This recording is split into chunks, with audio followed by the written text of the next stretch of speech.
Pengeluar sarung tangan getah antara syarikat yang bakal berdepan 63 pertuduhan. Suspek utama antara 3 lagi yang ditahan disyaki terlibat dalam kes samun dan bunuh bekas pengarah Mardi.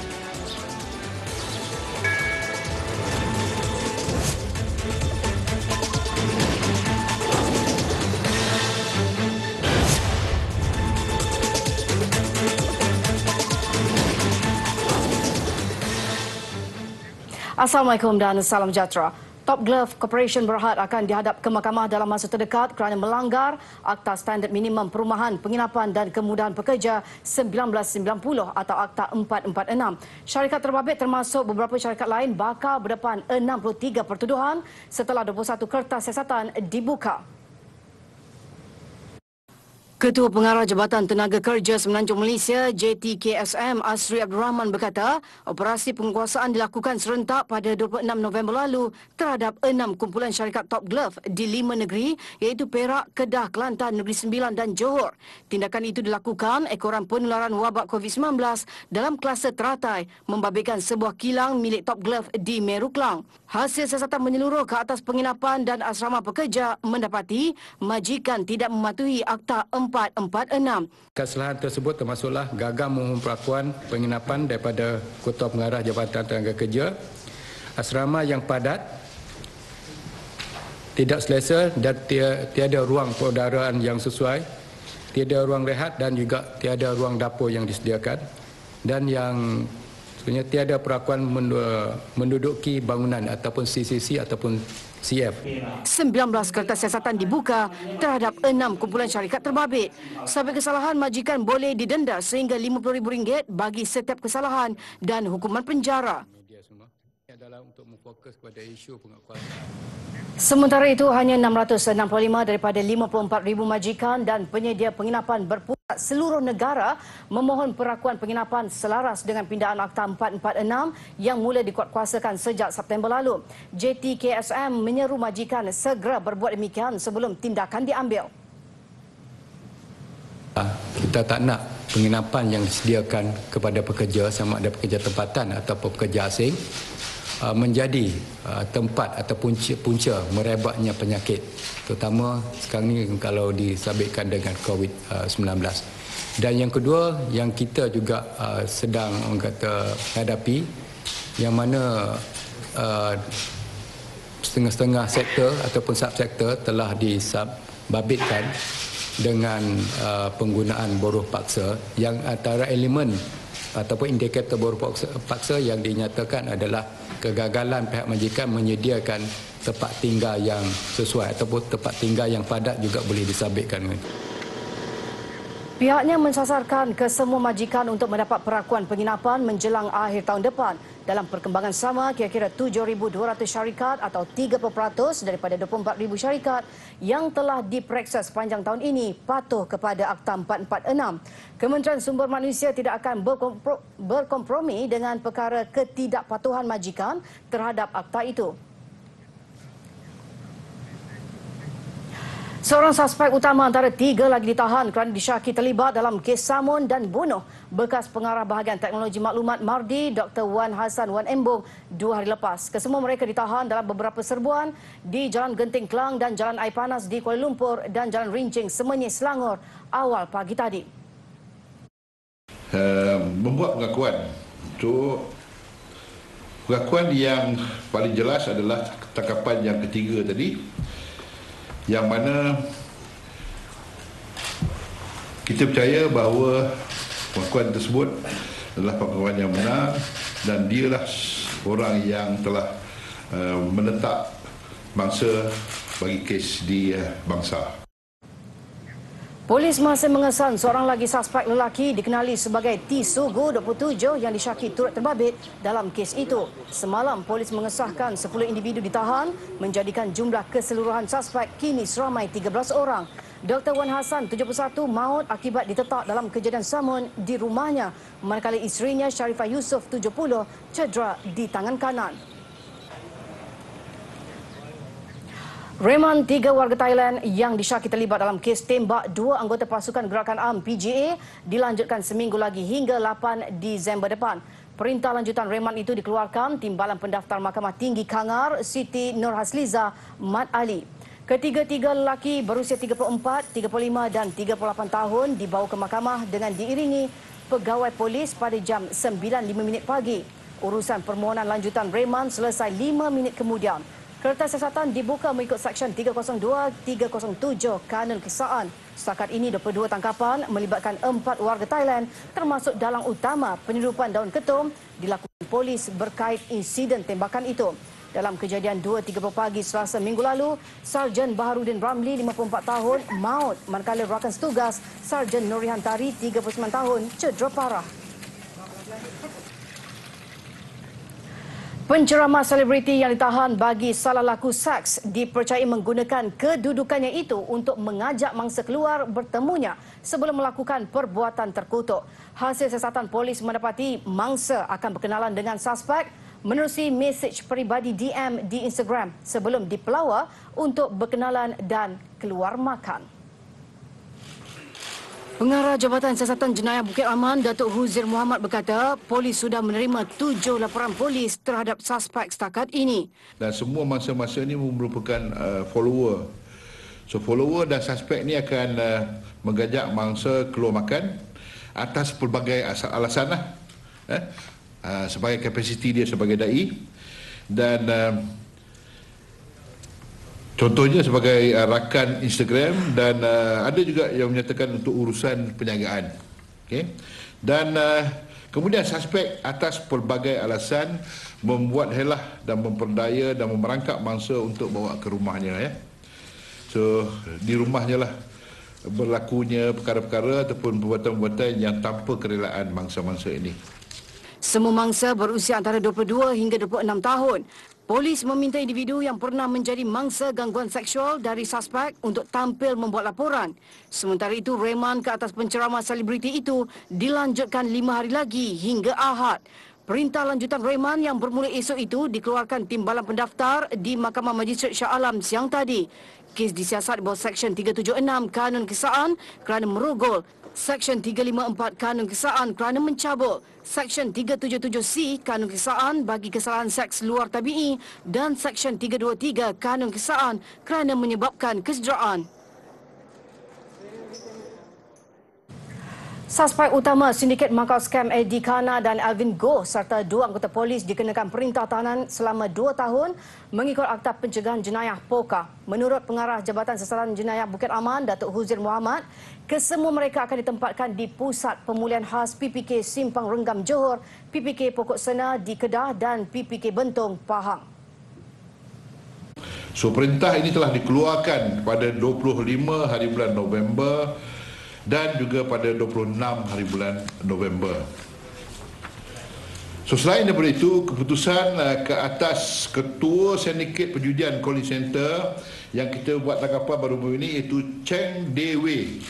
Cheng Dewei ini adalah seorang warga negara China yang kita percaya bahawa dia adalah orang yang mengetuai kumpulan ini dan dia juga mempunyai dalam wanted list negara China. Selain itu, katanya 6 lagi suspek iaitu 5 warga Cina dan seorang rakyat tempatan masih dalam tahanan POKA di bawah Seksyen 4-2-A selama 38 hari sehingga 8 Januari tahun depan. 1,552 kes pulih COVID-19 dilapor hari ini, melebihi kes positif yang mencatat 1,472 kes. Lebih 50% kes harian atau 778 kes dicatatkan bagi kluster teratai membabitkan pekerja kilang di Meru Klang, Selangor. 3 kematian direkodkan menjadikan jumlah maut meningkat kepada 363 orang selain 2 kluster baru dikesan di Sabah. Ketua Pengarah Kesihatan Tan Sri Dr. Nur Hisham Abdullah dalam kenyataannya berkata, negeri-negeri di seluruh negara menunjukkan jumlah kes harian lebih stabil dalam tempoh seminggu lalu. Sebahagian besar kes berpunca daripada tapak binaan dan kilang. Angka tinggi itu susulan perluasan pengesanan kes secara aktif dan pengesanan kontak rapat yang dijalankan di lapangan. Dua kluster baru dikenal pasti iaitu kluster View Kolombong dan kluster Talang-Talang melibatkan daerah Kota Kinabalu.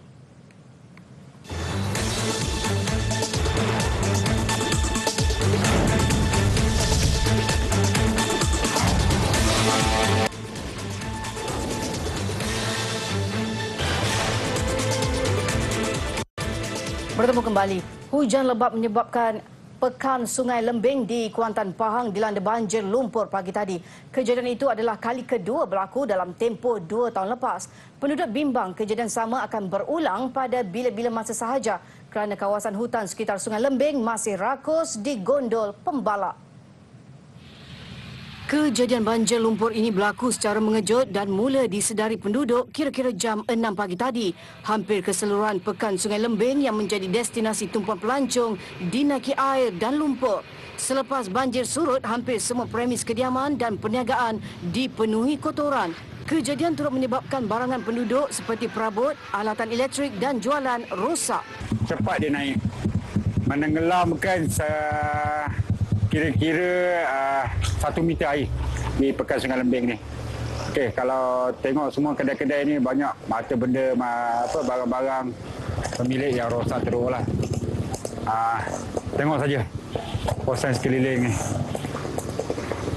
Dan kita masih tak boleh nak kata yang tak ada banjir lagi. Akan naik lagi. Air naik memang kita tak sedar. Kadang-kadang dia tak tentu. Memang kita tak boleh jangka air kat sini. Memang tak tahu. Semalam boleh panas.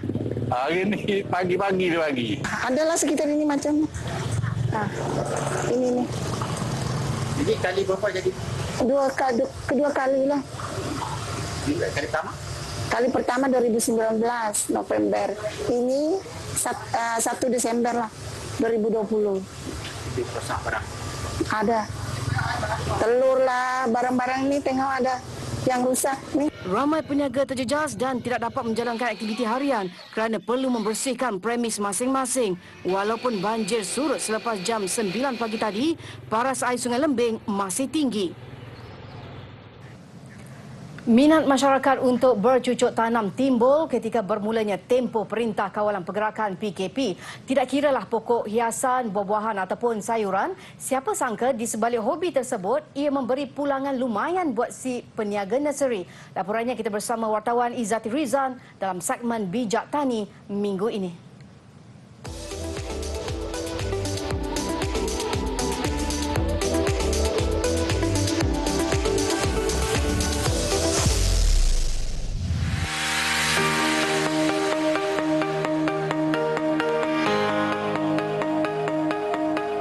Saya menjengah ke Bangi, Selangor untuk melihat sendiri minat baharu sebilangan rakyat Malaysia ini. Meskipun seawal jam 8 pagi, nursery milik Hairul Nizam Ahmad ini sudah ramai dikunjungi pelanggan. Beliau berkata situasi itu berbeza sebelum negara dilanda pandemik COVID-19, di mana pelanggan hanya ramai tak kala hujung minggu. Peminat ni dia jenis dia hampir boleh katakan seminggu hampir 4 atau 5 kali dia datang. Dia membeli sedikit demi sedikit sebab dia kata dia dah jatuh cinta dengan pertanian ni. Dia nampak seronok bila dia tanam satu-satu pokok, dia nampak membesar. Hairul Nizam memberitahu ramai dalam kalangan pelanggannya sebelum ini tidak pernah memegang cangkul. Tetapi ekoran pandemik itu menunjukkan kebolehan berkebun di atas tanah walaupun sekangkang kera. Sekarang kat rumah saya dah ada lebih kurang ada 50 pokok nanas keliling rumah. Tanam dalam polybag Saya bunga-bunga ni, bunga kertas memang saya punya hobi. Ya, jadikan satu keliling rumah. Dan sekarang saya nak mula pula tanam pokok halia. Saya nak buat plot, satu plot halia, satu plot kunyit. Kalau boleh hari-hari memang nak singgah sini, datang tengok. Lepas tu kalau ada pokok baru tu memang terus ambil dah sebelum habis. Sekarang ni kan memang macam banyak-banyak pokok viral kan. Macam bila tengok ada orang tu ada, kita pun nak juga benda tu. So memang akan timbul minat kat situ. Lepas tu memang kita akan belilah benda tu. Sejak PKPB dilaksanakan, pendapatan Hairul Nizam boleh mencecah RM50,000 sebulan. Menurut pemilik nursery, tanaman jenis edible plant antaranya pokok halia, kunyit, cili dan juga pokok kari mendapat permintaan tinggi ketika tempoh PKPB ini. Malah seringkali terputus bekalannya dan rata-rata pembeli katanya adalah daripada pemilik jenis kediaman bertingkat. Adik, saya nak pokok kunyit dan juga pokok pandan ya. Izzati Rizan, Bijak Tani, Berita TV9.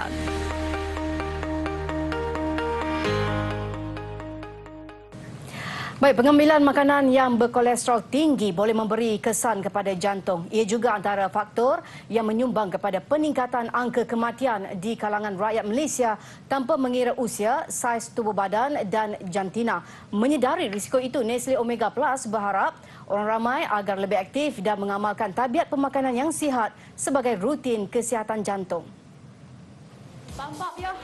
Sejak 20 tahun lalu, Nestle Omega Plus kerap menganjurkan kempen kesedaran terutama ketika sambutan Bulan Jantung Sedunia yang bertujuan memberi dorongan kepada rakyat Malaysia agar sentiasa menjaga kesihatan jantung. Namun tahun ini, sambutan Bulan Jantung Sedunia terpaksa dianjurkan secara maya susulan penularan pandemik COVID-19. Namun ia tetap dilakukan dengan pematuhan norma baru bagi memberi inspirasi kepada semua pihak agar sentiasa mengambil langkah pertama dalam penjagaan kesihatan jantung. Mulakan dengan amalan gaya hidup sihat seperti pemakanan seimbang, senaman secara tetap dan mengurangkan pengambilan makanan goreng dan berminyak. Dan ingat lagi, pengambilan 2 hidangan Nestle Omega Plus setiap hari terbukti berkesan untuk menurunkan tahap kolesterol. Melalui kempen Walk a Million Miles pada September lalu, rakyat Malaysia berjaya berjalan hampir 2 juta kilometer. Dengan kejayaan itu, Nestle menyalurkan sumbangan RM100,000 kepada Yayasan Institut Jantung Negara IJN dan Yayasan Jantung Malaysia sebagai sokongan kepada pesakit yang memerlukan bantuan. Penerbit serta pengedar kandungan program dan filem Primeworks Studios mengadakan perkongsian strategik bersama perkhidmatan platform penseriman video dalam talian WeTV Malaysia. Melalui kolaborasi itu, kedua-dua pihak bukan sahaja bakal menghasilkan produksi bersama, malah turut menyenaraikan beberapa drama terpilih khas untuk tontonan pelanggan secara percuma selepas 1 jam bersiaran di TV3. Menurut pengarah Primeworks Studios, Nini Yusof, kolaborasi terbaru itu memberi satu anjakan baru melalui kerjasama media penseriman dalam membina platform langganan utama yang menawarkan program-program menarik dan terkini. Ia secara tidak langsung akan dapat mempertingkatkan lagi strategi dan usaha untuk menerbit serta menghasilkan kandungan yang lebih hebat di samping memperluaskan sasaran penonton baru. Kita bertuah kerana bekerjasama dengan Global Station, ya. So itu satu, kita kena tahu storyline, para pelakon dan topik tu kena relevan. Seperti yang kita tahu, macam-macam every year ada story yang different. Jadi kita kena cepat. Kerjasama dengan bidang perkembangan TV3 ini membolehkan kita untuk membawa konten yang terbaru dan premium kepada WeTV, dan seperti mana yang dikatakan boleh menonton secara percuma ya, sejam selepas ditayangkan di TV3. WeTV disiarkan di wetv.vip atau dimuat turun aplikasi di Apple Store untuk pengguna iOS dan Google Play Store untuk pengguna Android.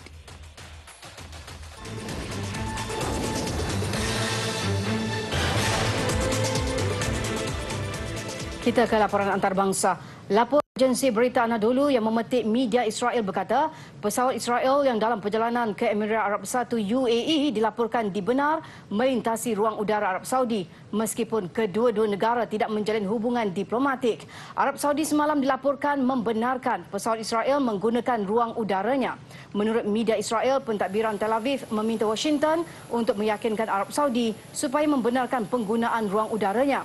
Penasihat Presiden Amerika Syarikat Donald Trump, Jared Kushner, dikatakan campur tangan dan Arab Saudi mengizinkan pesawat Israel menggunakan ruang udaranya. Langkah itu dikatakan dapat memendekkan masa penerbangan bermula bulan ini dan seterusnya. Kebenaran itu bagaimanapun hanya sah untuk penerbangan ke UAE sahaja.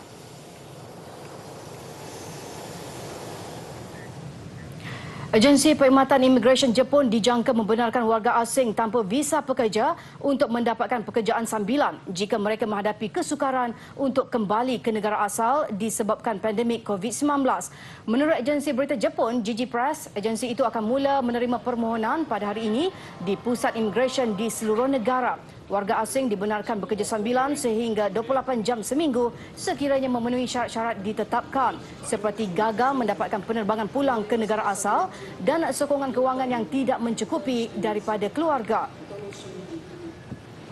Keutamaan diberi kepada pelawat jangka pendek termasuk dengan tujuan melancong. Setakat Rabu lalu, terdapat kira-kira 16,000 pelawat dengan visa jangka pendek dan sekitar 5,000 dengan visa khas.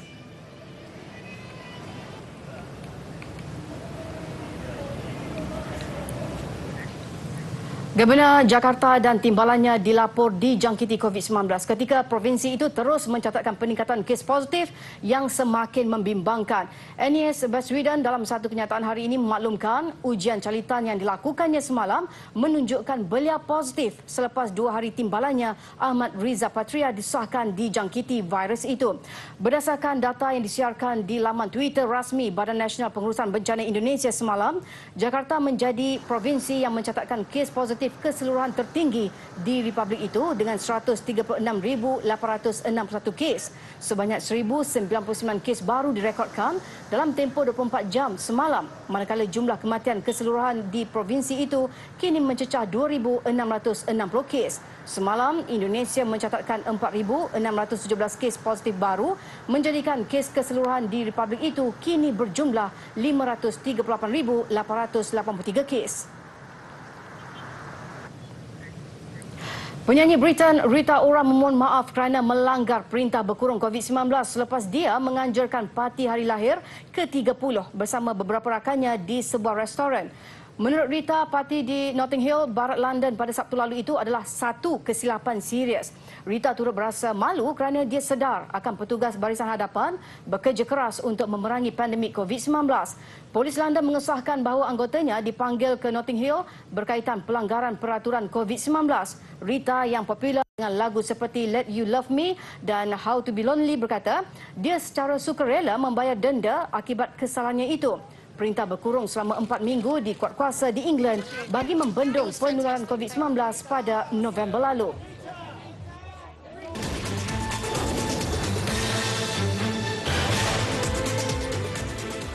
Bertemu kembali dengan laporan sukan. Tersenarai dalam bajet sukan negara 2021 selain kewujudan Hub Esports sebagai persediaan kesukan SEA Vietnam 2021, perkembangan positif ini dilihat sebagai sokongan moral berterusan kerajaan terhadap potensi sukan elektronik pada masa depan dan menyambut baik pemilihan Space Rubix di Puchong sebagai Hub Esports negara yang baru. Persekutuan Sukan Elektronik Malaysia MESF memberi jaminan sokongan besar itu tidak akan dipersiakan.